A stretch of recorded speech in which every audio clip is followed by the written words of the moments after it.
What's up guys, welcome to Sunny Gaming. Today we're going to be checking out how to beat one of the more hidden bosses in the Shadow of the Erdtree DLC for Elden Ring.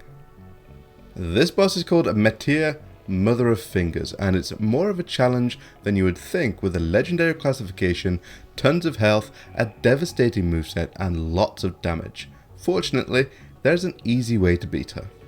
First, let's take a look at what Metyr can do. The first thing you need to know is that you shouldn't try to fight at her sides. She can shove her legs out with very little notice, or even perform a kind of running attack that you've seen on the big finger mimics before, that is very hard to get away from. If you are in front of Metyr, then she will have a few different attacks that are easier to deal with. She can hit with some hand swipes and slams that come in 2s or 3s, and sometimes chain from one combo into the other for a total of 5 hits, leave a tiny gap between each dodge to avoid the damage. Metyr may also hit with head slams into the ground. This can be a simple one, up to 3 in a row with a jump in between each one, or a charged one that is telegraphed by her raising her head up high. These are all relatively easy to dodge and see coming. If you are at long range, then Metyr can perform one of 3 different laser attacks. The first is a simple burst which is easy enough to dodge, and the second is only performed in phase 2 and is the same as the first but 3 times in a row very quickly. That requires some fast, tight dodging. Finally, she may perform a sweeping beam attack with an explosive trail. Dodge forwards and through the beam to avoid it. Metyr may choose to charge up a glowing attack from its head before shoving it into the ground. When this happens, the ground will turn pink in a large cone, and you need to stand in one of the safe spots to avoid the blast of damage. Metyr can hover before performing a lunging spin attack that is relatively difficult to dodge unless you catch it fast enough, in which case you can side dodge a few times. It's useful to not be locked on so that you can better avoid this kind of attack. In phase 2, Metyr gains some new attacks. The transition will have Metyr hover up in the air, performing a wide blast that is followed by an even stronger blast. You can see the area that will be affected by the first one, but the second blast hits the whole arena and needs dodged. The timing here can take some practice.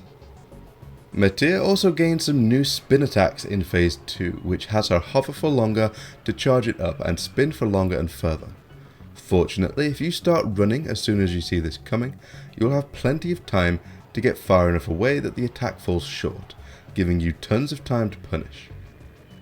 Metyr may raise up and create a devastating air of effect around her while firing a massive beam across the rest of the arena. If you can outrun it, do, otherwise I just decided to tank it, as it was far more trouble than it was worth to try to span half the arena in a moment's notice. Metyr can also raise up and summon a bunch of portals around the room. Each one will spawn an orb, dealing damage nearby when this happens. After a delay, each orb will explode, inflicting high damage, but you do get a decent amount of time to get clear of all of this. So now that you've seen the moveset, let's check out how you can deal with it. Metyr is designed to be fought at long range, but if you're not a caster, or even if you are, that's fine. Metyr has 2 weaknesses to exploit: bleed and frost. The arena is also full of water, so lightning does quite well too. In this case, I'm going with a pair of twin blades. One is infused with bleed and the other is keen with a blood flame blade incantation to buff it. I'm not running an arcane build here, I'm actually faith and dexterity, and I'm still doing tons of damage with this. The best way to fight Metyr is head on. Trying to hit the sides will get you killed, and at least up front you can see what she's doing.